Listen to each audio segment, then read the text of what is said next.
Okay, we're going to go ahead and get started. Again, welcome to everyone who is here. We appreciate your showing up. We're so glad you're here. This is a webinar that we're very, very excited about having tonight. One of the things that you probably know, because you're keyed into this issue, and that's why you're here, is that privatization has really been an issue that has swept across the nation this last decade and even the last 5 years very much. And the concept of universal vouchers has really become something of concern to a lot of education, public education advocates. And as we see the expansion of, conservative charter schools, we also know that we have to begin to understand and really look at data on how privatization and how privatized choice itself is defunding and resegregating our public schools. Stopping privatization, preserving and improving public schools is really critical to us at this point, and something that we're going to be working on, and we continue to work on very hard to ensure that our public funds remain in our public schools. So in that, with that in mind, I want to thank you again, Elizabeth, if you could turn off the admit to make sure everyone can join automatically, I'd appreciate it. I will say to everyone, we are so thankful you're here. Sometimes it feels like during the long session of the General Assembly, and there's a whole bunch of bills coming left and right about public education and the issues that are going on. It feels very frustrating. And so I'm really am very happy to see that so many of you showed up tonight and so many people have registered. I do want to tell you quickly that we are recording this webinar tonight. We will be posting it on YouTube very soon. We will send you some slides. So if you don't have to worry too much about taking notes and so forth. And all that will come soon as we can process everything. And we'll get that out to you. And we encourage you right now, share it with a lot of your friends, your outlets, your civic groups, your PTAs, your synagogues, whatever you have a circle of friends who might be interested in this issue. If you do have questions, I would like to ask you, if you don't mind, to hold off on those until the very end, and we're going to have plenty of time to get your questions answered. You can also put some stuff in the chat room, and we'll try to pick that up at the end as well. So now I want to go ahead and introduce you to our guest presenter tonight. I am so excited to have Dr. Cowen. It is a pleasure. And we've already had a chance to talk with him a little bit and to pick his brain a little bit. Many of you probably saw him, as I did, when he was interviewed by Diane Ravitch. Hopefully many of you have even read some of his research. And if you haven't, as of tonight, I know you're going to want to when this is over. He is so gracious to give us his time, and it's because of his not only deep knowledge and experience in the issue of looking at public education issues, but also his passion for good information, good data, and for good policy for public schools. He's been studying school choice, vouchers, and other educational policies for nearly 2 decades. He works directly with policymakers, with lots of stakeholders, and with the media professionals to help them understand the consequences of a variety of educational programs. He is professor of education policy at Michigan State University and the founding director of the Education Policy Innovation Collaborative, the EPIC, which I'm sure many of you have heard of and perhaps used. His work has been published in multiple peer-reviewed journals, policy briefs, and numerous national media, including the recent article, which I want to frame. I like it so much, which is How School Vouchers Programs Hurt Students. So again, we're extremely proud and so grateful to have someone who knows what they're talking about with us tonight. Now, before we get started with Dr. Cowen, I would like to ask Dr. Coons if she would take a few minutes to give us kind of a set the stage, to give us a little bit of an overview of what's going on in North Carolina. Heather is our communication director at Public Schools First. and a real asset to our research efforts and data analysis efforts. So Dr. Coons, would you take over? Sure, thanks so much. I am going to provide a very brief background on the voucher programs in North Carolina before turning things over to Dr. Cowen, just sort of to set the stage a little bit. So North Carolina, as all of you probably know, has 2 voucher programs. And the one we're going to be talking the most about is the Opportunity Scholarship Voucher Program, which I'm going to call the OS Voucher Program. So this program was initially pitched as a way to enable low-income families whose children were in low-performing schools to go to private schools instead. In 2014-15, it was the first year of implementation, and the voucher paid $4,200 per student to go to private school. The voucher amount was increased in the 2021-23 budget to 90% of the state average per pupil expenditure. So since the amount is tied to per pupil expenditure, it changes over time. This year it was a little more than $6,000 per student. And so for eligible students, the funds go directly from the state to the private school. The other voucher program is the Personal Education Student Account for Students with Disabilities. It's a mouthful, and they call it, or we call it, ESSA Plus. And current funding for that program is $9,000 a year for students with documented disabilities, and up to $17,000 a year for students with specific qualifying disabilities such as autism, hearing or sight impairment, and things like that. The program also pays for tuition at private schools like the OS voucher program. And in these cases, the funds go directly to the school. But the funds may also be used for other qualifying expenses such as tutors, curriculum materials, and ed technology and therapy and things like that. And in these cases, the funds are often provided directly to the family through a software application called Class Wallet. So over time, the eligibility for the OS vouchers, which again has been tied to income over time. So initially, only families with incomes no more than 133% of the federal free reduced lunch program of the qualifying income were eligible for the vouchers. So that was less than $60,000 for a family of 4. And this income eligibility has steadily increased. So this year, it's 200% of the free and reduced price lunch eligibility, which is more than $100,000 for a family of 4. They now qualify for the OS voucher program. So we're really talking a lot about this massive expansion that is part of House Bill 283, which is the same as Senate Bill 406. And in those bills, the income eligibility changes again, and it becomes a sliding scale and basically gets rid of income eligibility.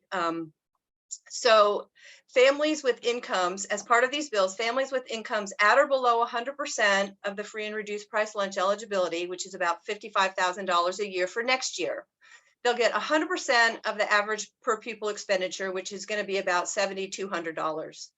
If families have incomes between 100% and 200% of the free and reduced lunch, they'll get 90% of that per pupil expenditure.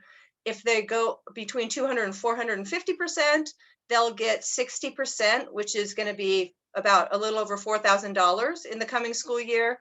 And families that earn above 450% of the qualifying free and reduced lunch qualifying income, which is almost $250,000, they'll get 45% of the per pupil expenditure, which again is tied, it'll go up over time, but next year it's about $3,200. So millionaires, anyone making money over their income over 250 will still be eligible to have the state pay for their private school tuition or a portion of it. So it's really expanded, and this is new in these bills. In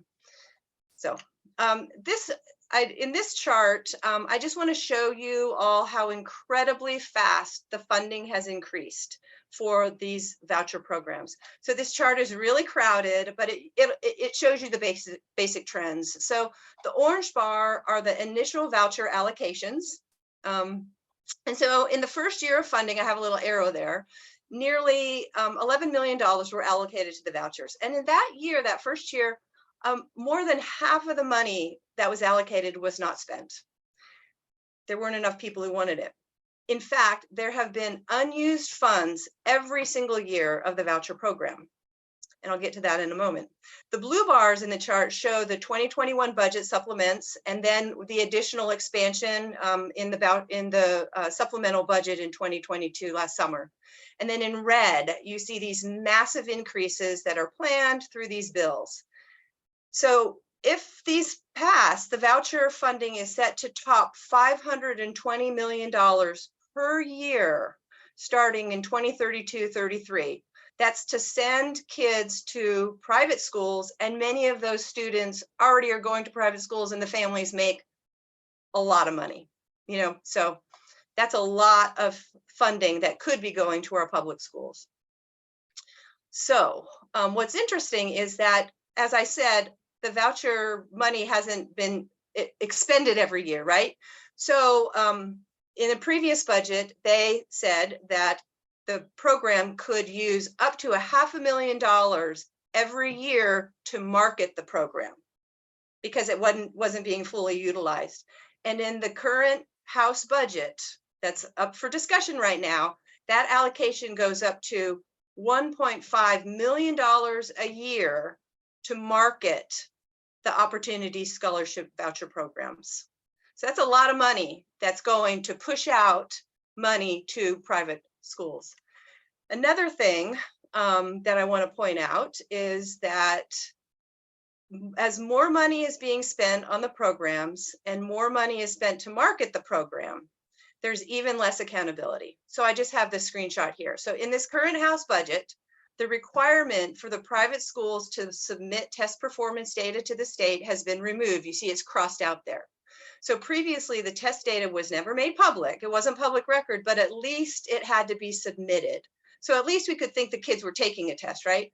So now it's really clear that the supporters of the bills are not interested in student achievement or the quality of the education students are going to receive in the private schools.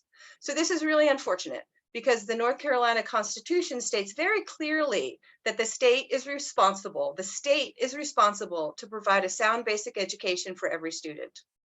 So I would think a question for voucher supporters might be, how will we know if a student is receiving a sound basic education if you just thrown the money out there?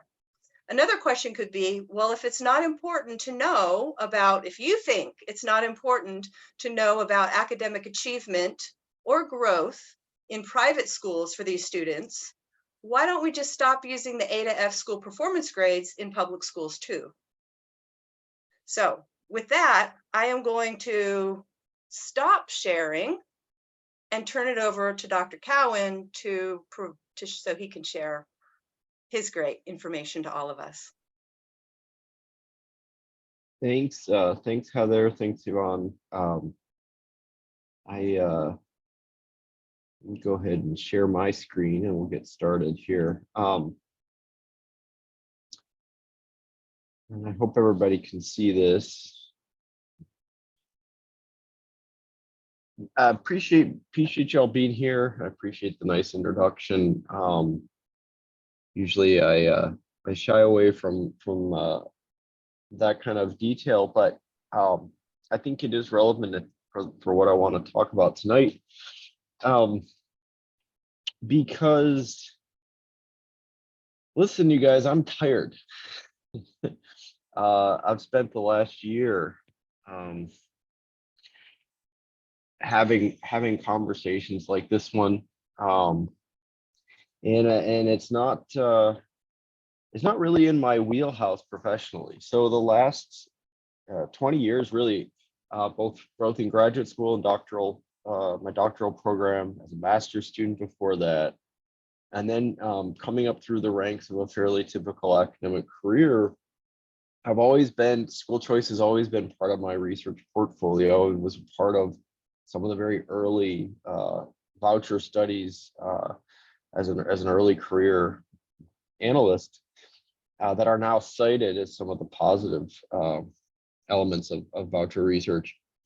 And but I've done a lot of other things for the last several years. right up until the start of the pandemic, actually. Most of my time has been spent working with state agencies, legislative groups, in some cases, different governor's offices across the country, public sector folks. I'm a program evaluator by training, and have always approached this question as one, first and foremost, of effectiveness, policy analysis, effectiveness. Now, that doesn't mean I've never thought, I mean, I'm a faculty member in a college of education. I teach future educators. It doesn't mean it's from time to time in the past, I didn't engage in bigger think philosophical questions about the need and the purpose for public schools, like I have over the last year in an increasingly public way. But historically, my job was to work with legislators or state agencies, usually departments of ed or departments of treasury, and to write about and to talk about and to brief about what was working and what wasn't in certain areas, not just choice, but teacher labor markets, school turnaround programs, literacy programs, you know, the kinds of things that normally outside of a fairly ideological spectrum, one would expect out of a state education agency. And I've done this all over the country. More to the point, I honestly thought, and I'll get into this in a second, that vouchers in particular, now school choice, there's been, you know, different forms of school choice, charter schools, magnet schools, open enrollment, inter-district choice programs for 30 plus years, and I've been a part of teams looking at all those. But vouchers, as we're going to see, there's nothing like sort of the research record for vouchers in any of these other fields. And that doesn't mean that you know, I strongly approve of some of those other elements, but vouchers stand alone in the extent to which the negative impact, particularly on kids' learning, has been so documented in the last 10 years.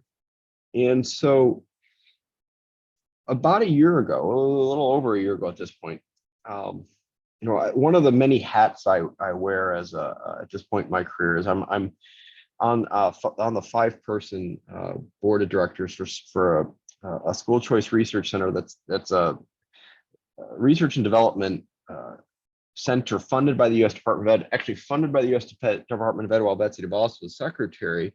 And it's based in Tulane, but about 20% of that funding, about $2 million, that funding is based at Michigan State University, where I'm overseeing the end of that project. It's about 5-6 years old now. And my role on that R&D center is as the director of oversight. So basically, the groups I oversee, and they're all over the country, they're not just in Michigan, would be asking questions specifically about the performance of school choice programs.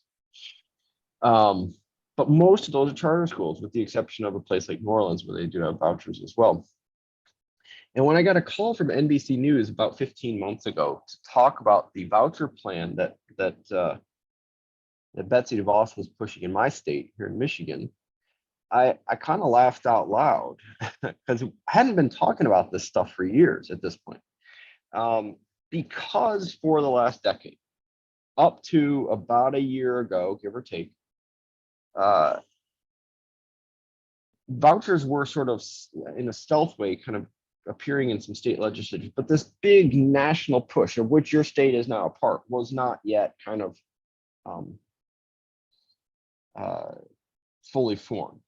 And part of that, I gotta believe, part of that, we'll talk through this in a second, is just this extraordinary, really unparalleled negative track record that vouchers had. To put the point more simply, both in the program evaluation community that I come out of, and even among some of the sort of more right of center stakeholder groups based in DC, like the Fordham Institute and others, you know, vouchers seemed to be a thing of the past in the sense that their track record was becoming so horrific. If evidence, so I'm somebody who's built my entire career on the idea that evidence matters and it should inform public policy, and it should in particular inform education policy. Well, if evidence mattered, these things would have died 5 or 6 years ago. So it really wasn't until about a year ago that I started speaking about this, and some of it began with incredulity, to be honest with you. It's like, why are we having this conversation? Isn't this old news? Isn't this stuff over? And there are a few sort of key and undisputed pieces of that I'm going to walk through right now. And then I'll tell you at the end, I'll step a little bit out of my lane and talk about kind of where I think things are going and why I think these things are so prevalent today, despite this extraordinary compilation of evidence against them. So the first question with these things is who actually benefits, who uses these programs? And what I'm going to talk to you about, and this starts here, is we know a lot. And historically, 20 years ago, 15 years ago, 10 years ago, when I was kind of coming up through this field, voucher advocacy organizations and researchers, there are only a handful based at academic institutions, but there are some, they were rushing to get as much evaluation and analysis of these voucher programs out as possible. Very different than what Dr. Coons was talking about with your legislation and the legislation that's currently in place in other states that have been passed more recently. Because 15 years ago, 10 years ago even, there was this sense that we're going to just scoreboard these public school advocacy groups. We're going to show them that these programs are much better, that they help everybody, that competition works, the market works, and they couldn't require evaluation fast enough. And so from those programs, we actually started to learn a lot about what we know about how these things work today. And that has been replicated, not from researchers, but from strong, clear oversight from our friends in the investigative journalism community. One of the themes that I'm going to leave you with, unfortunately, when I end, is that researchers like me increasingly are going to be unable to talk about these programs moving forward because of the lack of transparency that Dr. Coons described. And we're going to be relying on our friends in the journalism community. I don't mean our friends, right? We should be careful saying that. Somebody listening might say, as part of some media conspiracy. I just mean good governance types, Capitol reporters, folks with experience covering state legislatures and things like that ask basic questions. And one of those questions is who uses these programs? And in state after state, doesn't matter the size, the vast majority of these kids were never in public schools to begin with. States like Wisconsin, states like New Hampshire, states like Arizona, these are very different states politically, very different states demographically, very different states economically. And yet there's this uncanny pattern, at least initially, when these programs expand, like they're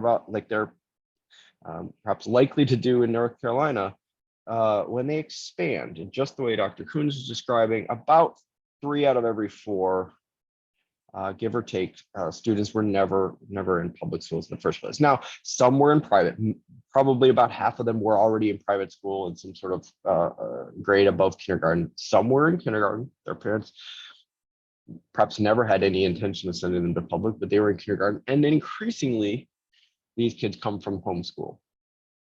And that's particularly pertinent to the ESA type frameworks that are commonplace now, including in North Carolina. And these data, doesn't matter, comes from, again, from evaluators and from media reporting, just calling up and asking these agencies to release these numbers. And it takes an increasingly extraordinary amount of effort to get these numbers released. And that's my next point. So that graphic, I think, makes the point, but these are in other states more recently, the Arizona numbers, the Indiana numbers, the Missouri numbers, in the New Hampshire numbers all come from the last 18 months. The Wisconsin numbers a few years older, as the expansion was a few years older, and that sort of from my time working on this stuff in Wisconsin. But you see these numbers are roughly about the same, 30%, 25%-ish, depending on the state, were never in public school. No record of the kid ever there. And I don't think this is information that it should take. I mean, with all due respect to the journalism community and to those of you listening, if you are in that community, I don't think this should take investigative reporting. This should be fairly easy to report. And this number is really important for 2 reasons. One, it gives lie to the idea that this is about giving kids opportunity to leave so-called failing schools. Most of these kids were never there in the first place. Well, the other reason is it is the direct source, the direct reason that at least in the early years, these things, when they expand, they break state budgets. Because what's happening is the state is obligating itself to stand up what amounts to a new educational sector that was previously borne by private sources of revenue. In the long run, these directly do defund public schools for two reasons. One, eventually the only users of these programs after these programs have gone to all of the existing and would be existing private school kids, homeschool kids, and so on. Eventually they do come directly from districts, and you see sort of a dollar for dollar, student for student revenue loss. But the really big problem, and I can talk about this in the Q&A, but the really big problem is that this is a massive new expenditure that the state has not been obligated to in the past. Arizona is going through this right now. They expanded their voucher program to a universal, not unlike what's been described earlier by Dr. Coons. And if you've read any of the national reporting on this, or I encourage you to look at some Arizona media sources, they're having a very difficult time trying to figure out how to pay for this expansion, because most of these kids, the first rate up here, most of these kids were not on the public dime a year and a half ago. These are new budgetary obligations. Well, what happens for the 25 or so percent, the 30% or so of kids who actually do transfer to private school from the public sector? Those are the only kids that we can actually make a meaningful, this is my program evaluator hat on, make a meaningful estimate about the effect of the program on learning. Because the kids who've been in private school the whole time, or coming from homeschool, or we're in kindergarten or whatever, we don't have a track record, so we don't really know. And if we did, even that, we wouldn't necessarily have access to it, because public schools won't, or private schools won't release that information. But we do know in the evaluation record where this has been asked, we do know how the kids who've transferred from public schools to private using a voucher performed. And this is 20 years of voucher history crammed into one slide, at least from the program evaluation side of things. And what you see, you don't have to be a statistician. Most of my teaching at Michigan State is doctoral level statistics and evaluation science. You don't have to take my course to know what this says. The width of these bars tell you the sample size, and the direction and the length tell you whether it's a positive impact or a negative impact, and how much. And what this shows is that there's a mix of stuff, mix of evidence, some positive, some negative, for tiny trial-sized programs dating back to 1998. This a little blurry, I think, but this first slide says 1998, Milwaukee, Wisconsin. So very small. We're talking about 1,000 kids or so. The kind of thing you used to want to do, good governance, clinical trials in medicine, you start small, you see how it goes, and you decide whether to scale up. So that's what you see with these little thin bars, some positive, some negative. And then the last decade or so, you get uniformly negative, and not just negative, catastrophically negative. I'll explain more about that catastrophically word in a minute. And you see that these bars are an order of magnitude larger than any of this thin stuff, or any positive thin stuff in 20, 25 years. And that's because the negative results come from scaled up programs at a statewide basis. So we're not talking about trial versions anymore, pilot versions anymore. We're talking about what happens when you expand vouchers to a statewide program. And the answer is, in states as different as Ohio, where the largest negative effects ever on record for voucher program exist, as different as Ohio, Louisiana, Indiana, and Washington, D.C., and Louisiana again, these things persist, we see some of the largest impacts we've ever seen. And again, these are very different political contexts, very different policy contexts, very different populations, very different economic contexts. The pattern is the same. Well, how big are these results? So on the y-axis here, these are in standard deviations.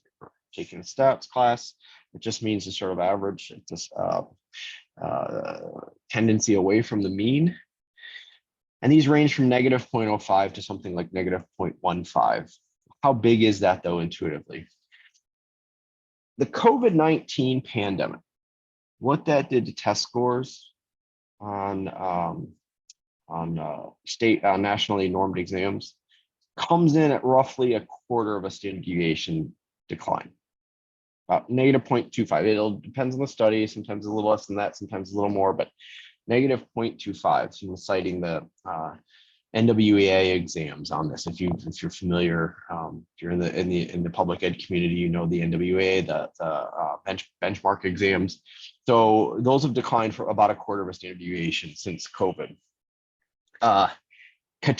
Hurricane Katrina's impact on test scores in that community after a hurricane, students who came back, that's about negative 0.15, negative 0.18, depending on the year, depending on the study. So for at least two of these voucher programs, we're talking about something substantially larger than what COVID-19 did and what Katrina did. I would say, just to be, there's some, the language I use is on par with different states, different time periods, things like that, but it's absolutely right there in the ballpark. But the difference, right, is Katrina and the pandemic, we can have conversations about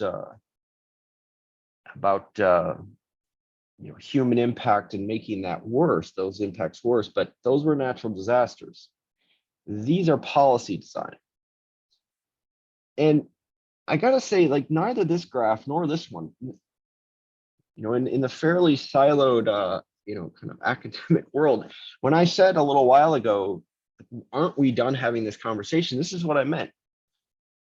Most mainstream credible researchers who have looked at this question or are even vaguely aware of it, been aware of all of this, like none of this stuff, my work is right here. Most of this isn't me. These are outside other groups. And some of these are actually from voucher supporting groups. They had to report it for various technical reasons. Louisiana in particular comes from a pro-voucher set of researchers. But this is widespread. These are a variety of research teams, a variety of data sets. This is fairly well known. None of this is overly secret stuff. And yet, here we are. So usually when it's about this time of the conversation where I get somebody saying, well, what's going on? You think about private schools, especially some of the rhetoric, that folks in the advocacy community might employ. That you think about private schools as fairly elite educational options. These results are so negative and so big that in some sense, one of the things I've noticed is that sometimes people just don't believe them, because there's this image of private schools as this elite option. And if anything, the critique is that, they're not enough room for kids, or they're taking money from public schools, or whatever it is. How can it be that these programs do so poorly when aren't these supposed to be elite schools? And as I'll tell you in a second, or show you in a second, that's not actually the typical voucher participating or voucher receiving school. They're financially distressed, subprime providers, very high closure rates, barely hanging on in most instances, and that's precisely why they're so invested in the passage of these programs. Right now, there's a big ad campaign going on organized by some of the DeVos groups, American Federation for Children, and others in the States, specifically mobilizing Catholic schools and Catholic families to get behind these voucher programs in states like yours to save struggling Catholic schools. I'm a baptized Catholic, confirmed Catholic. My confirmation name was Vincent. For those of you who are Catholic, you know what that means. I got nothing against Catholic schools, but there are some that are poorly run and at least if you believe the market metaphor that the voucher advocates use, they should be shut down. They certainly shouldn't be bailed out on the public dime. But it is those schools that get these kids, these voucher programs, and that is what you see when you see these test score results. That's why. And these things persist. Okay, so these are not just one-off results. If we all know, if any of you are educators, work in the education community, we know it's fairly well established that mobility between schools on balance isn't great for kids. Not great for kids, not great for educators, not great for the schools. A population of kids coming in and out isn't great. So you might expect, and this is something some voucher advocates would say, well, they're gonna have a bad year. Well, nothing this bad, I'll just say as an aside, but the other piece of this is no, these effects persist. In particular in Indiana and Louisiana, where they've looked at this for a number of years. Sorry, my earpiece fell out. Can you guys still hear me? Yeah, where they've looked at this for a number of years, these results persist. By the way, I'm using headlines because for two reasons. One, I think it's easier to talk through than like a complicated graph. That the one a couple slides ago is as complicated as I'm going to make it. But the other reason is to stress my point earlier that a lot of this stuff is fairly well known. This is a chalk beat headline. This is a national report, April 23rd, 2019, right before the pandemic. As far as academic results go, you all know that this is as recent as it gets with respect to kind of before the current policy area of voucher expansion. This is national news, at least in the education community. What isn't so much as some of these other program features. One of the areas that I've worked on for years and years is the mobility piece, consistent with this idea that some of these kids, they might have never been in public school, but the ones that were, often they come into a voucher program for a minute or two, a school year most, and then they leave. On average, 20 to 30%, depending on the state, of kids leave voucher schools every year. Go back to the public school or go to the public school for the first time. And research shows, mine, this is one area where I was very active. Research shows they actually do better when they go back to public schools. But this churn rate, this revolving door, is another data element, in my view, that undermines the idea that these are all about educational opportunities for kids. Again, what we're talking about is a set of programs and vouchers that really are about using the tax code to prop up schools and kids that, for the most part, don't have a lot of contact anyway with the public school sector. And those that do very poorly when they leave public schools, and they often come back, and that's why. This group, although also, by the way, would include anybody that's those private schools want to expel or just kind of nudge out and say you're not welcome. So this would include parents, kids whose parents either just can't keep them there. When I was in Milwaukee doing a lot of this early research, I've been to a lot of these schools, these schools that participate in these voucher programs, been to some of the community and church-based fairs. These schools heavily recruit kids because those are just dollars. And as long as that kid doesn't sort of identify in some way the school finds contrary to its mission and values, and we'll talk about that too in a minute, the school's going to take them regardless of the fit. Those are dollars. And so what ends up happening, these schools go out and recruit, they stick the pamphlets in these moms' hand, usually it's the mom, and say, come here, the state's going to pick up the tab, you don't have to worry about it, come here. And then, it sounds great.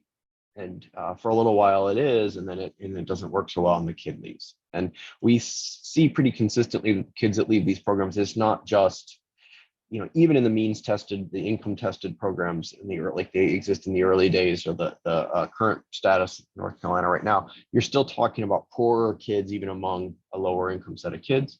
And you're still talking about kids overwhelmingly who are students of color who leave these programs after going there for a year or two. Getting back to this theme, though, that this is not particularly hidden information. When Betsy DeVos was a public official, she had to answer for these programs. Those Louisiana results were so bad, they made the New York Times. I chose this headline, this chalkbeat headline instead, because it was a little more direct. And because the reporter directly asked her, explain this to us. You're probably, there's probably few people, at least nationally, who are more associated with vouchers than Secretary DeVos. And so one of the consequences of being a public official is you actually have to answer questions, right? And the answer is fairly typical and set the tone for what others have said since. And if you take these results and you talk to voucher advocates in your community, they will probably say some version of this if they've read the talking points. And well, they weren't implemented super well. They weren't very well conceived, but trust us, next time it'll work better. And to that, I would just point you to the length of this record. This is 10 years, the last 10 years. I don't know how much more trust. And tell that to the kids who've lost half a year of learning or a year or more in some of these cases on the false promise of these programs. So DeVos knows, everybody knows this in this group. This is, in my view, I'm not a political strategist. I don't have any inside information into these groups, but I do know that if this slide was the reverse, if these blue bars on your right were pointing up, they would be rushing to put in statute how great those were and how excited these were, that the advocates were to advertise this information moving forward to keep spreading this word in the states. And from a legislative standpoint, the way to think about that is, if this wasn't well known in the voucher advocacy community, there would probably be at least some concession to make these voucher schools, these schools that are being paid for on the public dime, at least take the state exam and have it reported in a way that was understandable to parents, to policymakers, to journalists, and so on. And the reason that it's not is because everybody sees the same data I do. They are all well aware of this information, and this is why it's not in statute that these programs have to test their kids and report the data out. You remember those subprime schools I talked about a second ago that explain why these results are so bad? This is, again, this isn't Josh Cowen saying this. This is actually, this information comes from groups that at least aren't hostile. The Fordham Institute's a right of center group. They don't have the same kind of track record of voucher advocacy necessarily that some of the more kind of political organizations do, but they're certainly not opposed.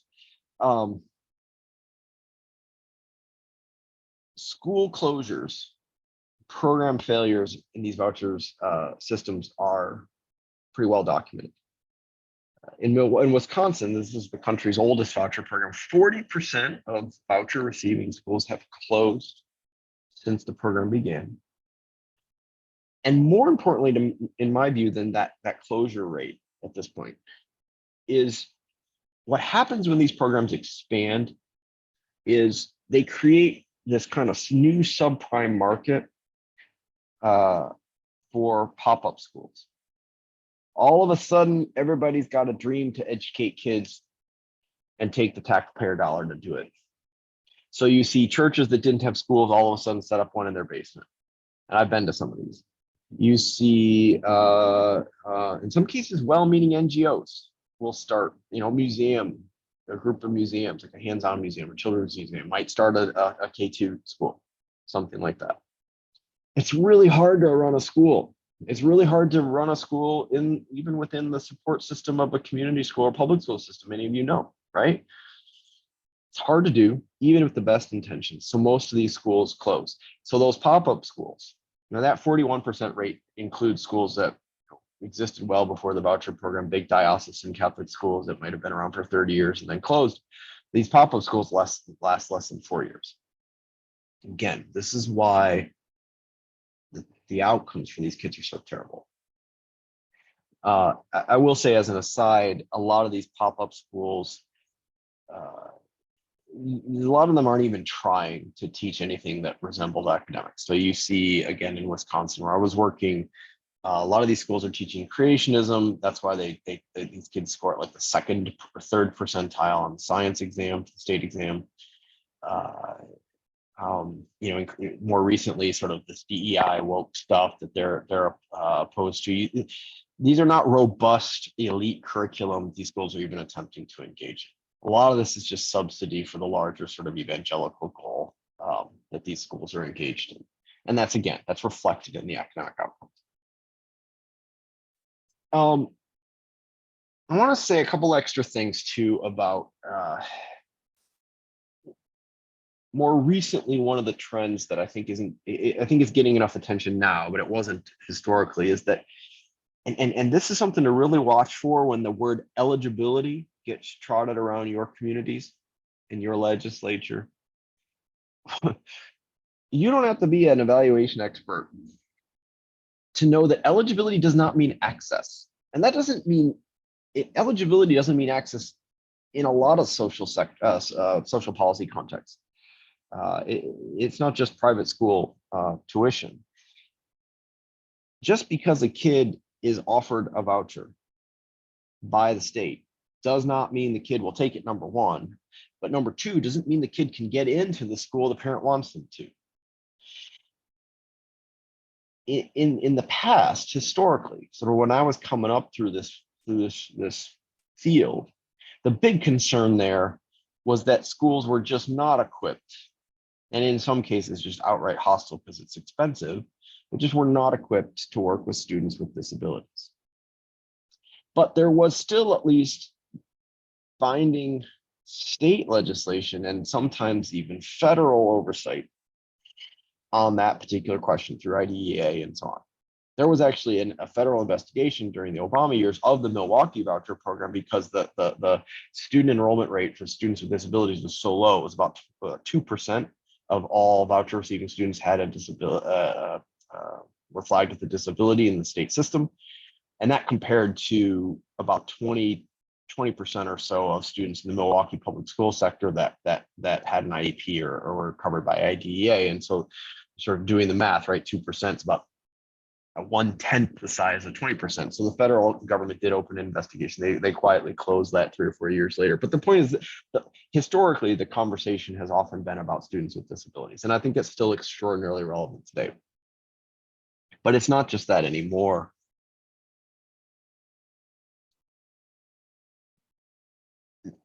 The legislation that is being put out today from states all over the place, it's really hard to overstate how cookie cutter this legislation is, by the way. It's just going from state to state. But if you got the bill in front of you, or you, after this talk, go do a search on the word creed or the word values.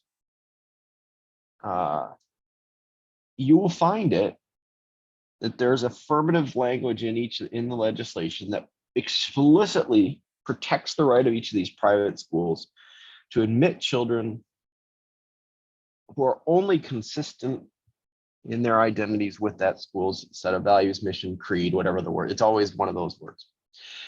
That is code, folks, for the kind of culture war arguments that we're hearing all over the place today. And in particular, children who may identify as LGBTQ if they're older, or if their parents are LGBTQ. We're seeing increases where our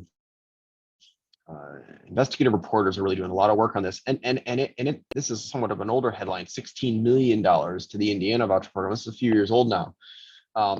I just saw one the other day, though, that from Illinois, which is a very small voucher program, but nevertheless, it is a voucher program. Then put this stuff overtly on the private schools' websites. Like a lot of these organizations, they're not shy about this, nor necessarily if you're taking one perspective that this is a religious value, they necessarily should be. What links it to being problematic in this case is that these are taxpayer dollars. And actually in Wisconsin, I think I actually have it. Yeah, right here. So this is just the other day, this headline, there's a left of center media organization called Wisconsin Watch. They do a lot of state government reporting in that state. I encourage you to pull this article down. I'll probably leave it up here long enough. You can Google it yourself if you'd like, but it's Wisconsin Watch. This is a very long article. What's really important about this is it's the first that I have ever seen in media reporting. Now, I mean, those of us who've worked in the evaluation community have seen this for years. Parents and schools will just tell you this. They don't think there's anything to hide. They're not part of the political talking points. Every state has slightly different rules that that schools have to follow for anti-discrimination, and some are very lax and some aren't. So in Wisconsin, they actually have fairly strong protections for kids and for families. But what's been happening is schools have learned, the voucher receiving schools have learned that there are strong prohibitions, or at least relatively strong prohibitions on discriminating on the admissions stage. So you got to be a little careful rejecting an applicant because they might be gay or their mom might be gay. But there's nothing preventing the school from just simply turning around and rejecting that kid, expelling that kid soon after. And so and we've seen this in Florida too. So that's how they get around some of the original anti-discriminatory protections that do exist in some states is they admit the kid, but as soon as they admit the kid essentially loses all rights. And that actually corresponds to the students with disabilities too. Right? So once you are admitted and enroll, you give up all of your rights. Schools may not be able to overtly do it quite as again, I think it's pretty well protected in new legislation that they can do it, but historically they have to be a little more clever about it than just simply denying admission because you're gay. What they do is they admit you, they take the dollars, and then they expel you, and there's no oversight on that at all. That's perfectly legal for them to do. Well, so this is my last slide. And this is where I say that I'm out of my lane a little bit. So now I'm just opining. Most of what I had up here before, these are just media reports and studies I've been a part of or reviewed as a sort of a now senior member. I can't believe it, but now senior member of the profession. This is all evaluative analysis, much more in my wheelhouse and track record professionally. But you do stop sometimes and you think, what is it that's keeping these things around?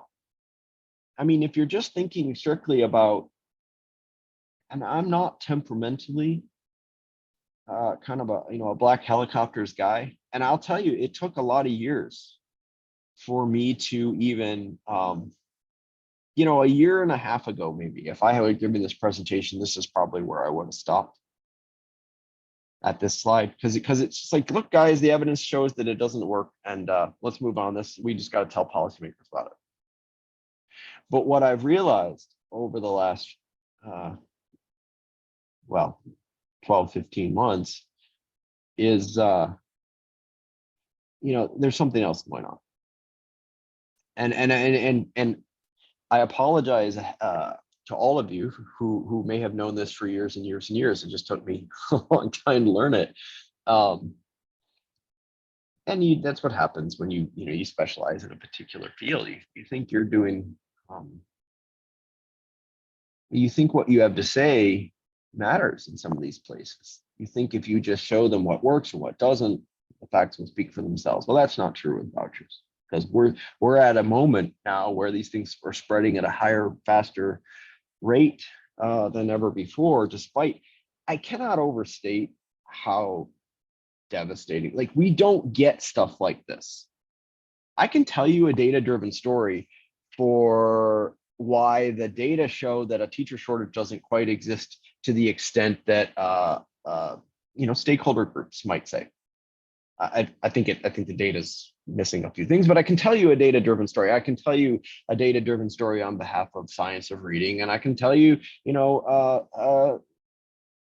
a story that's backed up by some data that show that traditional patterns of reading instruction are more effective than what's been given credit for.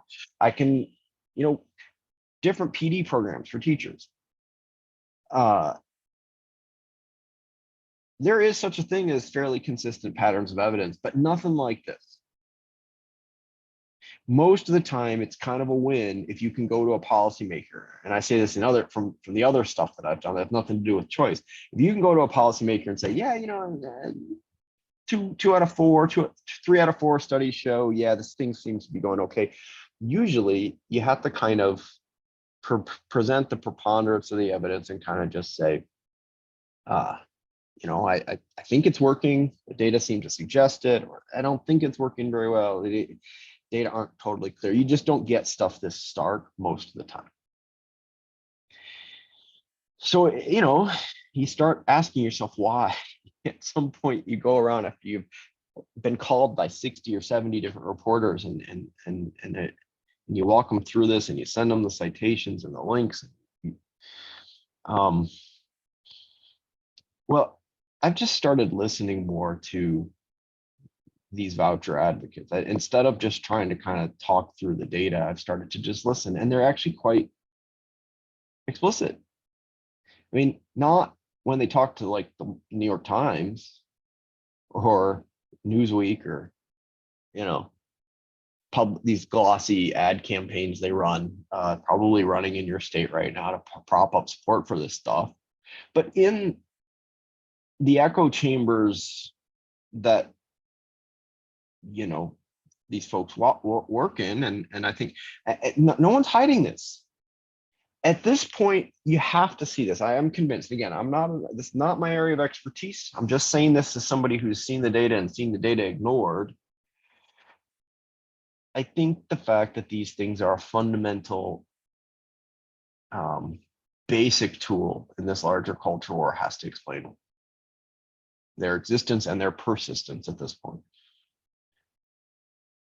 And so you see these advocacy organizations flat out saying that, hey, listen, if we just give everybody choice, no more woke, no more DEI, no more LGBTQ. When I say this, by the way, this particular piece, I would say 8 out of every 10 voucher advocates that I encounter in the press or in the social media, wherever, they lean into this. No one's hiding this. They're like, yeah, okay. And there's some words for it, like pluralism and some other fancy things that kind of come up with a theory for why this is all right. But nobody's hiding this. And nobody's hiding, nobody's hiding this. And this is why increasingly the argument has moved away. You might still hear that this is about opportunity and academic and leaving failing schools and stuff. You do hear that. But increasingly, this is the piece that gets put out there. No wokeism, no LGBTQ, parents' rights, values. This is one of many headlines. It's not limited to the woke. I just picked this one, but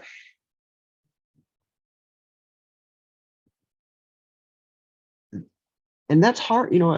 As a programmer, how can you study that? How can you test that? Well, you can't really, right? And I will say, I'm not even necessarily being critical of this headline from the standpoint of just like truth and consequences. This is telling the truth. This argument by the Heritage Foundation here, and this is dated, 5-6 months ago. This is a hell of a lot more honest than one claiming that these scholarships are about opportunity for kids and at least academic opportunity. I mean, maybe this is some kind of opportunity. I don't know. But this is the honest argument. The argument that asks you to ignore the entire right-hand side of a graph like this is the dishonest argument.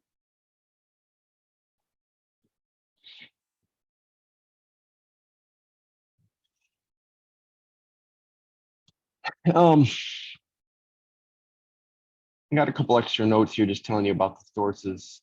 There's a group at the University of Indiana that's documented this stuff very well. They're the source of that blue and white picture I just had up. But I got us right at 8 o'clock, so that means we got some time for questions. Happy to answer what I'm able to, and I'll tell you if I don't know. because you can tell. I mean, I'm trying to be transparent with you all about what I do and don't know on this. I do know that things are awful, and the evidence suggested, and it's a kind of awful we haven't seen before in the research community. I'm gonna leave it at that.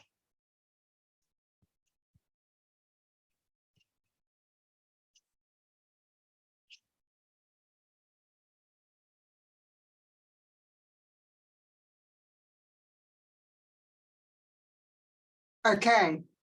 Wow. I mean, sobering to look at some of this information that's coming from other states in a graphic way, that's all pulled together. Dr. Cowen, one of the things I wonder if you have any information on or thoughts about is this something that religious organizations are pushing? Are they supporting vouchers behind? Have you seen any even anecdotal information about that? Someone wants to know, like, how involved in they are in that versus we know there's a political climate, but how involved are organizations that think they can benefit from this?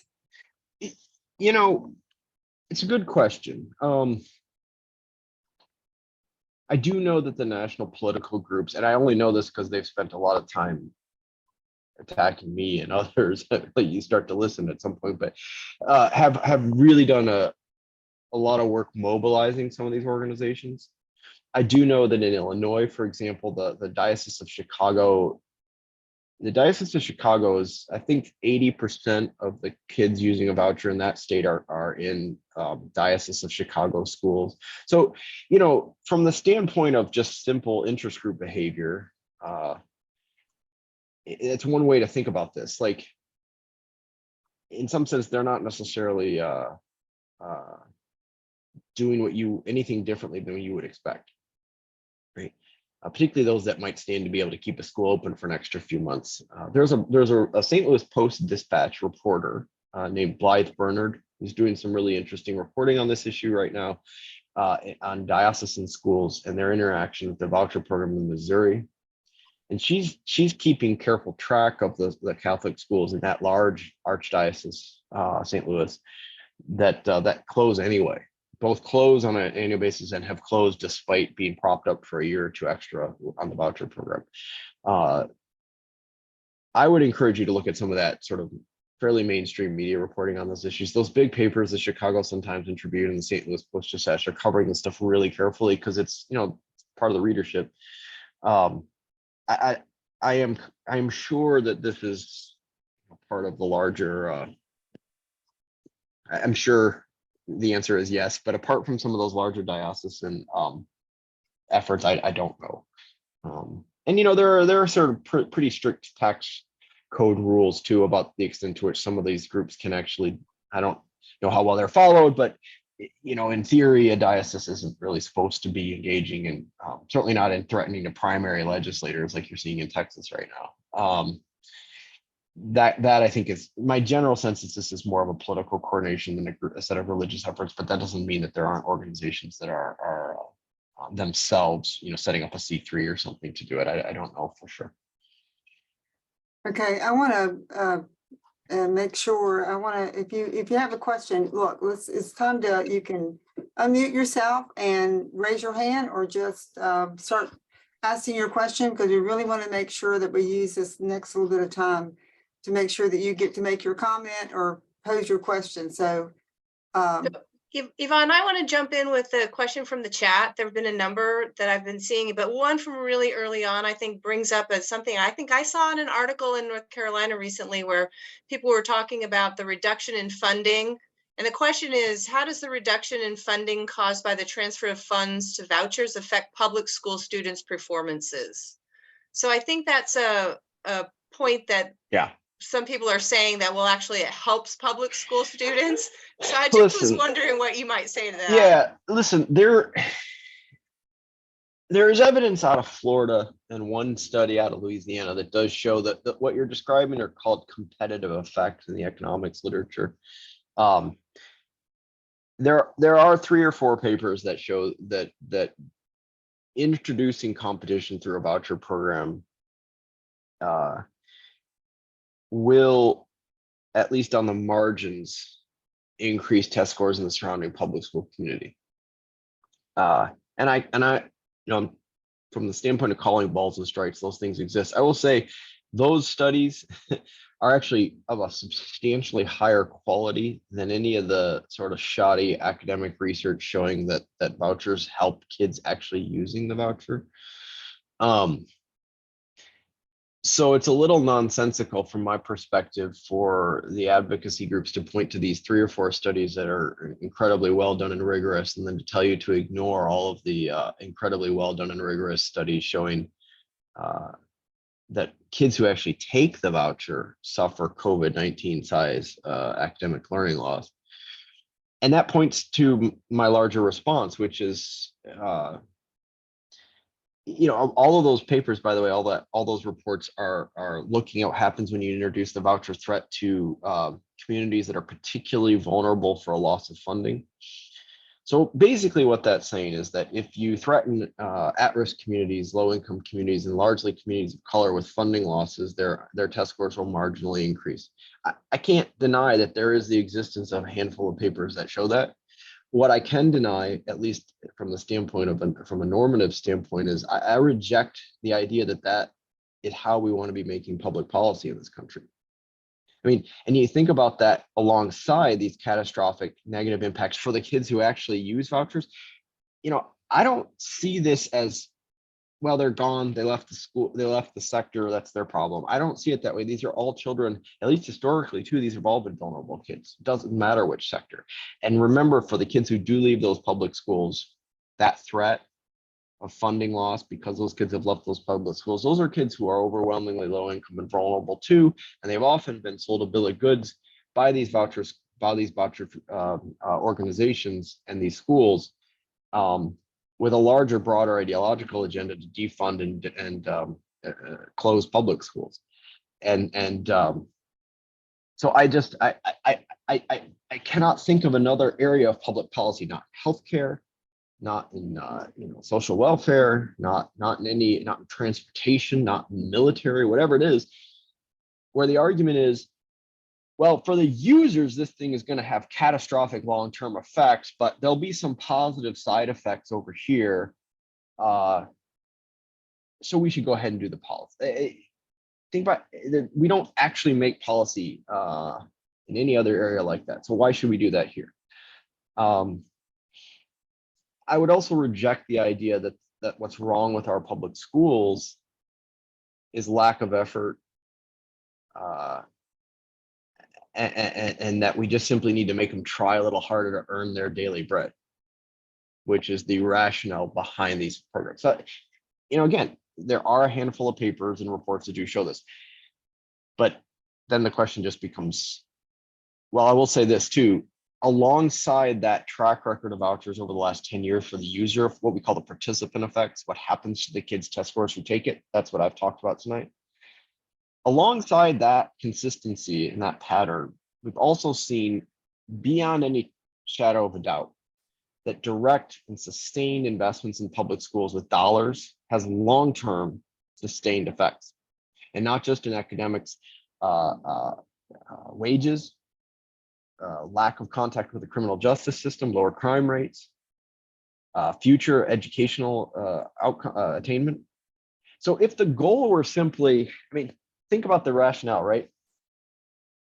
Well, we're gonna give a bunch of money to a different sector. The kids who use those dollars are overwhelmingly going to lose substantial academic ground. But, a few public schools will have to work a little harder to get their funding. And so we're going to say that benefits kids. Why not just put if the goal is simply to raise public school test scores, why not just add substantial amounts of money to funding those schools in the first place? Because the research evidence is dramatically stronger than any of what I just described, at least in those competitive effects. So if that's the goal, if the goal is improving public school outcomes, let's just, and we were making an evidence-based decision, directly spending more money on those public schools has much greater, longer term and larger effects than the competitive ones, even the competitive ones that do exist. Can I ask a question? This is Helen or Sunny Ladd. Hi, Hi, I know you. your talk was terrific. You've put an awful lot of focus on the studies that focus on test scores. Yeah, There's a lot more to education than test scores, Yeah. especially for a democratic, or if we're going to use education to promote a pluralistic democratic society. So could you talk more broadly about yeah. roles of education and what vouchers do to? Yeah, well, I mean, that's part of why I closed with what I did on the sort of woke DEI LGBTQ stuff, because I do think that increasingly, as the narrative on both sides of this question does diverge away from that, it's important to talk about that. You will hear some people tell you that that educational attainment, graduating high school and going on to college is improved with voucher use. I'm actually the author of one of the two studies that show that on the margins, Sunny, from 2012, I think. But that's only true. The evaluative, the what we would call the identification strategies are much weaker for this line of work than for test scores. And I can send it around to somebody. I wrote a piece for Brookings in the fall explaining that the educational attainment effects are substantially weaker than voucher advocates have claimed. All of the recent stuff, there's a Chingos paper that came out of Florida, Matt Chingos's work from the fall that shows negative impacts from New York and DC. The Louisiana study with those catastrophic test score effects. There's a paper in Journal Research on Educational Effectiveness published last year showing no impacts of Louisiana vouchers on academic attainment. The reason the academic attainment results look so good, even though they have no impact, is just they're put alongside the catastrophic test score effect. So that's one thing. Now I know attainment is almost one tick away from test scores, academics. So the other stuff, listen, we don't have a lot of outcome data apart from those two things. There's a study floating around the Pat Wolf's group and others, Corey DeAngelis and others, from some journal called the Journal of Private Enterprise. I've never heard of this. That says that character improves if you attend a voucher school. And the measures of character are you're less likely to get divorced, you're less likely to have a child out of wedlock, and you're less likely to be a substance abuse addict. I don't know that that's a sociologically,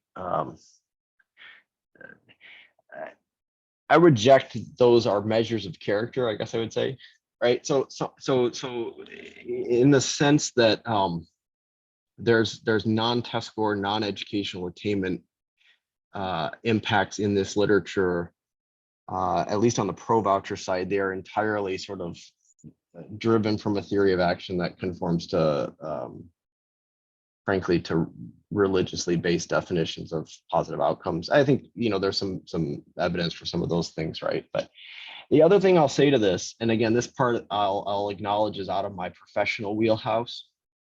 Most of the organizations that are propping these things up at this point, I've said this publicly, there's a group called the Bradley Foundation, the Harry and Lindy Bradley Foundation based in Wisconsin. They funded some of the Milwaukee studies that I was part of when I was a graduate student. As it turned out, I didn't know it at the time, but Bradley Foundation's given about $50 million to voucher advocacy and voucher research, including the ones I just described.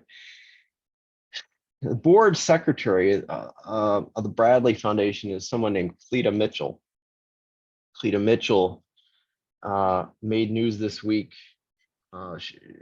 arguing for increased efforts to suppress particular vote of college students and young people. She was Donald Trump's personal lawyer on the famous Georgia phone call, and is all over the January 6th report, if you care to read it. I raise that because I don't particularly have much interest in talking about civic participation, civic engagement, democracy, history, or any of those other measures that sometimes these groups cite when they talk about school choice. Hillsdale certainly does, and they're part of this conversation. When key backers of the same movement are engaged in voter suppression, election denial, attempts to make it harder for people of color, young people to vote. In my state, we had a ballot initiative to put school vouchers through Cork, and our Constitution allows statute to be made by popular vote. It's not quite a ballot initiative, but there was a conservative group directly tied to Betsy DeVos running the ballot initiative for school vouchers in my state last year at this time. And the other thing that that same group was doing was running the ballot initiative to oppose putting reproductive freedom into our state constitution. So it's literally true, at least in my state, that the same people pushing school vouchers were pushing restrictions on reproductive freedom. They also were, by the way, running the campaign to make it harder to vote by mail, vote in advance, things like that. I raise those just because those aren't outcomes, but they are effort. And I can't, again, this is out of my professional wheelhouse, but I can't disentangle those things when I think about some of the other things that are raised in the voucher advocacy research community, voting, participation, stuff like that. These are all part of the same larger sort of effort at this point. Heritage, the Heritage group, I'll shut up this answer. Just about a month and a half ago, Guardian, the UK paper, did a bunch of work showing the political arms of the Heritage Foundation were actually part of some of these voter suppression efforts. So I don't take seriously anything about civic engagement, participation, even the word freedom. By the way, these are also the same groups arguing at this point in the last 6-7 weeks on behalf of book bans and things like that. So I just, to me, even if we didn't have these catastrophic academic test scores, and I agree with you that it's not just test scores, but that opens up this whole other larger conversation about some of the more fundamental sort of small d democratic processes and things that I think should be on their own enough to stand against these things. But I go to the test score thing simply because A, that's where my professional training is, and B, you still do see pockets of people, especially historically, focusing on academic outcomes. And so my feeling is, if that's the ball game we're going to play, I can play in that game too. And the evidence has, and it's overwhelmingly against vouchers for that reason.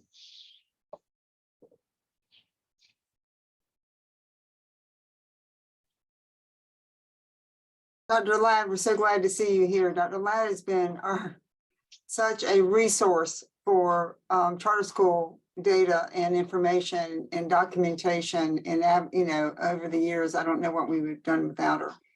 And we're certainly glad, Dr. Cowen, to to add your expertise to the conversation. Heather, I'll let you keep asking questions, but there's a couple that people have messaged, which are about, have you seen any information about what happens rural versus urban schools? Have you seen any information about that? Because that is something that seems, our rural areas do seem to be ripe for a lot of religious schools to quickly open. As I've gone kind of virtually across the country in these conversations, I want to be careful not to do what I've criticized some of these other groups for doing, which is pretending that they know the geography of every one of these states in and out. But I have seen, projected data on impacts in North Carolina, and I've spent a lot of time, again, virtually in Texas over the last couple of months. And I don't think you have to be an expert in the geography of the political economy of these states to know that, for the most part, there are fewer private schools than there are in rural communities than there are in urban communities. I don't buy the micro school, virtual school argument these groups make. when they try to package the Wall Street Journal editorial board has been leaning into this argument that we'll just give these kids, this will be the little red schoolhouse, the 21st century version. School parents can form learning pods and things like that. Basically everything that they've criticized Democratic governors and Randy Weingarten, people like that for during the pandemic, they're sort of saying, well, now that that's over, we should just use voucher money on these types of organizations, or these types of providers. You know, I don't know a lot about that. I will say that the carve-outs, the rural carve-outs that you see in some of these bills, so there are attempts to kind of get skeptical. Right now, it's in Texas, it's rural Republican legislators that are holding line against vouchers. And the main reason for that is that, again, I'm no political strategist, but you don't survive long in office by voting against, you know, the biggest employer in your district and the place where everyone goes to school, and that's held true in Texas as far as I know. But what they're trying to do is buy some of these votes with rural carve-outs or hold harmless provisions, basically meaning the public schools in those rural communities won't lose money for some period of time. Usually it's 2 years, sometimes it's 3 budget cycles. That gets back to this larger point that I was making earlier about the kids who use these things largely being new budgetary obligations. So in the long run, even in the medium run, something past 2-3 budget cycles, it's just impossible for states to pay for 2 educational sectors. So in the long run, the rural schools will suffer just as much as the public schools, and they'll suffer with fewer and lower cost of living adjustments to state school aid, to the general fund. You know, you don't have to be losing, this is an important piece, you don't have to be losing your per pupil funding on a child by child basis to suffer from the loss of revenue in general fund down the line. And the threat is just as real to these rural schools. Rural schools are already getting consolidated and shut down for reasons that have nothing to do with vouchers, just having to do with lack of investment in state school aid over time. Now add a voucher sector that the state's obligating itself to pay for, I think it's going to be catastrophic. It's going to take 3 or 4 years, but it's going to be, it's going to take 3 or 4 years, but it's going to be catastrophic. Yeah. Other comments or questions? We don't want to shut anyone down. Another comment that I want to share with someone made is that they're concerned about, you know, have we seen in other states where this has been implemented more fully for longer, that and I think you just answered it, that the overall funding in general goes down. And then the follow-up question to that is, have we seen where there are school districts and so forth that were literally closing schools and jeopardizing that when the private sector pulls out or closes, that there's no infrastructure for these kids? Well, that's what I worry about the charter side. Ohio is the first place I would point to for that. So the Fordham Institute released a report last December, like 6 months ago, what they thought was a win for the voucher side of I don't quite understand the internal politics of that organization. I don't quite understand. They were for vouchers and they were against them, and now they're for them again. Ohio's got a fairly mature voucher program at this point. It's also home to the largest negative participant effects we have on record. I can't really overstate how bad negative half a standard deviation is, but it's there. To the question of the funding, that's a good example of what I mean by the long-term impact. So at this point, they've settled into something of a stasis where the kids, you can get a voucher for one of 2 different reasons in Ohio, where the kids, the state school aid follows the child directly into private school in Ohio at this point. And that is where the funding loss to public schools are. Advocates of the voucher in that state claim that's a win for public schools, somewhat topsy-turvy, because they say, well, you know, these people all ignore fixed costs to districts, transportation, depreciating assets, and things like that. So they say, well, just that's one fewer kid to educate, and then the school district can just decide how it wants to spend its own local dollars on the kids who remain. We actually know quite a bit. There's a paper by an economist at Yale School of Business named Barbara Biasi. She fairly early career. She wrote a paper that was published just last year or this year, sometime in the last few months. And we've seen this in, there's a lot of evidence for this. It's really important. And if you run a district, right, you know this, state aid is a really important equalizer. Not every dollar is the same dollar. So simply saying that the local district can fend for itself with its own sources of revenue, that's not recession proof. That's not proof. That's not immune to fluctuating property tax values. All those things that districts on the hook for when state aid goes away. State aid is a really important equalizer. And we've seen this from the the last 30 years of school finance reforms. If it does nothing else, that piece of state aid that contributes some stability to district finances is a really important element. And that's what goes away with the voucher. So even if you look at the dollar amounts that each district's receiving over time, the important piece isn't just the per pupil dollar amounts that the district has or the overall revenues per child that the district receives. The important piece is how much state aid the district's getting, because that's the thing the district's going to rely on in lean times.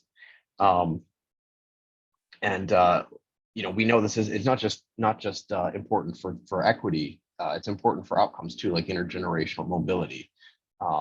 These things really do matter in the long, 10, 12, 15, 20 year range. I want to kind of start moving us towards closing down a little bit because it is getting late, but I do want to say to everyone, look, we're going to be sharing this information. One of the things that people asked us a lot about, Josh, maybe as a last kind of a comment before we talk about advocacy, is what are our greatest fears? And I think you've done a pretty good job of talking about that. And if anybody you want to add any further comments about that, but that was one of their questions early on, was like, what are our greatest fears, where we're going to be at in 3, 4, 5 years from now? Give you a last chance if you want to make any of those comments, but I think you've done a good job of addressing that. No, I had made the mistake for a lot of years thinking that what I thought was the obviousness of all this stuff was enough, and it's not. And if it was, we wouldn't be having this conversation. So I think there's gonna, it's outside of my wheelhouse, but I think it's gonna take a lot of advocacy and a lot of organizing, because you'd think the data would speak for themselves when they're this catastrophic, but apparently not. And if it's not just test scores, to Dr. Ladd's point, I mean, every one of those slides alone would be enough for me. The anti-LGBTQ component, the anti-DEI components, the threat, the links to election denial, to voter suppression, the difficulties for kids with special academic needs, the sort of arm in arm marching against reproductive freedom. You can go down the line. All of these things are bad news by any of those angles. And then you just, my bread and butter remains program evaluation. And even from that more narrow sense, these things are terrible. And from some angles, unprecedentedly so, at least in the education research community. So those facts should speak for themselves, but they don't. So I do think you'll have to take that and do something with it. Okay. We have a hand raised. You can go ahead and ask your question. Yes, good evening. My biggest concern is trying to draw the connection around North Carolina and comparing, let's say, Guilford County, where we have 126 schools, as opposed to a smaller county that may just have 3 schools, and the impact of a voucher program. I think it's just going to look totally different from county to county. So I don't know if we can ever draw those kind of parallels and making it, so, because it's going to look different around the state.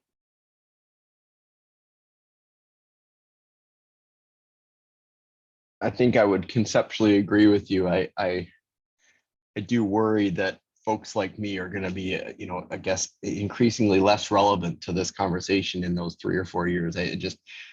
The availability to ask those types of honest, direct, and detailed questions is going to be diminished. And I think it's going to take advocacy organizations and journalists to look at that more carefully, at least if the current trends in just transparency of these public programs continue. It's going to be very difficult for people like me to do anything more, honestly.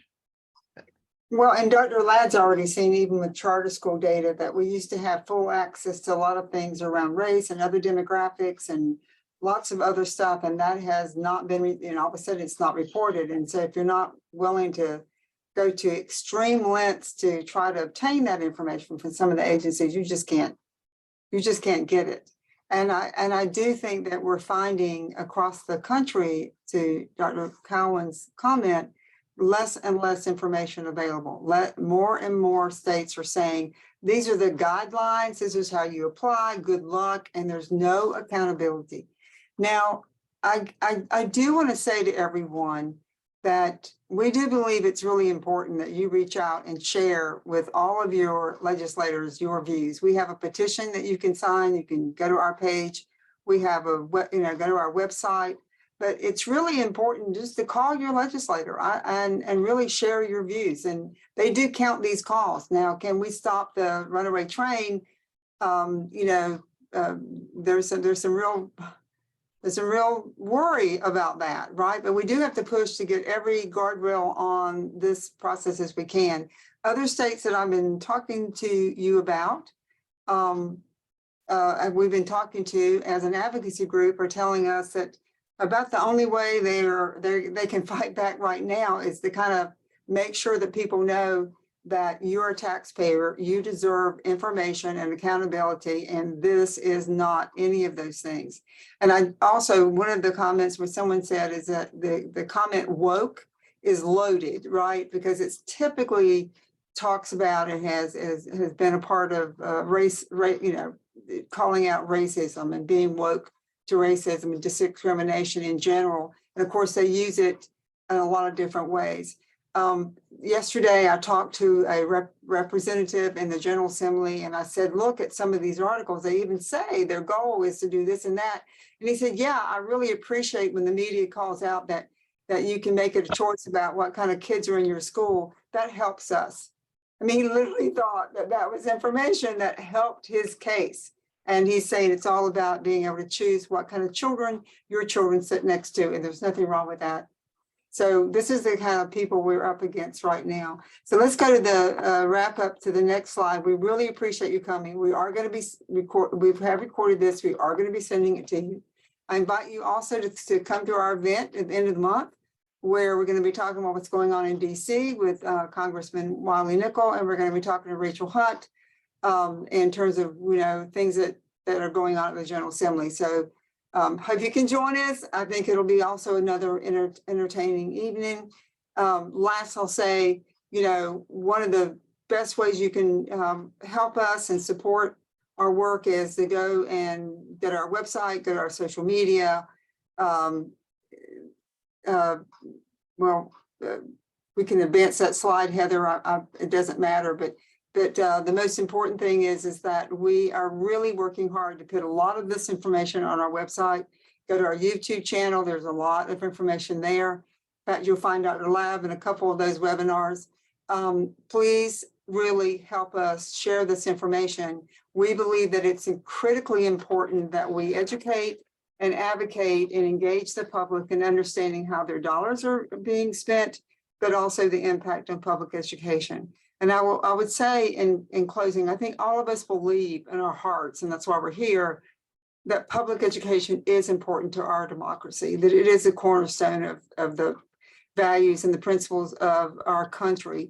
We also believe that each child and every child is entitled to a thriving public school that is well funded. We believe that taxpayers deserve to understand how their money is being spent and the impact of those expenditures on our economy and our social fabric and the social events in our community, as well as the public education outcome measures. Diverting public money to private education is starving our public schools right now of vital resources, and it will do more so in the coming years. Public funds for education must support public schools, where these schools are open to all children and accountable to the community. And we believe strongly in this. And if you join us in that, please get involved with us and help us advocate, for strong public schools. So thank you again, Dr. Cowen. Your information is incredible. Thank all of you for joining us. You will be getting a follow-up email from us with all this information, and please, please, please share it and come back. We hope to come back and have follow-up conversations. We're not going away. Neither is a voucher program. So we're going to be back, and we're going to invite you to join us, and we're going to try to do the best we can to document what is going on in our public schools now and after some of these bills probably will likely pass in some form and be funded. So we're going to keep at it. We need your help. Thank you. And good night, everybody. Thanks for having me. You're very welcome. Thank you. Good night, everybody. Good night.